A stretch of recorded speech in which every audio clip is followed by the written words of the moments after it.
Hello friend, welcome back to my YouTube channel. आज के इस वीडियो में बात करने वाले हैं, अगर आप अपने मोबाइल पर गूगल का जेमिनी ऐप यूज करते हैं और आपका ऐप चालू नहीं हो रहा है तो आप अपने गूगल जेमिनी ऐप की चालू होने की प्रॉब्लम को कैसे सॉल्व करेंगे, कैसे फिक्स करेंगे।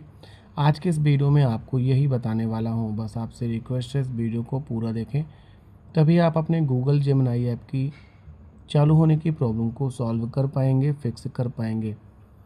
गूगल का जेमिनी ऐप चालू नहीं हो रहा है। इस प्रॉब्लम को सॉल्व करने का सबसे आसान तरीका है, आप अपने मोबाइल के गूगल प्ले स्टोर पर जाएंगे, सर्च बार में जाएंगे और टाइप करेंगे गूगल जेमिनी, और ये रहा गूगल जेमिनी का ऑफिशियल ऐप।